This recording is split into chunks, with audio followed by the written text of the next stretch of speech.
Bang, nak jual masa pakai? Boleh ke? Nak jual masa pakai juga ke tu? Nampak tak kita kat mana?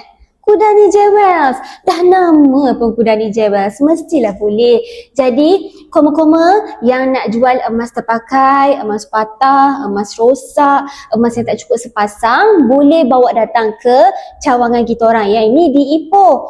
Okey, dan korang, kalau korang nak tahu Kudani Jewels ni urusan dia sentiasa telus, patuh syariah dan sah di sisi undang-undang. Kudani Jewels juga merupakan pembeli emas dan juga surat pajak gadai yang tertinggi, nombor 1 di Malaysia. Kalau ada surat pajak gadai, dah lama simpan dalam laci, tak guna-guna, tak boleh pergi tebus, tak ada duit nak tebus, boleh bawa datang ke kita orang. Kita orang bantu untuk tebus dan korang siap ada lebihan lagi. Malah entah-entah lebih daripada pinjaman yang korang dapat. Okey, jadi jangan lupa follow, share dan like video ni. Jumpa lagi. Bye-bye. Assalamualaikum.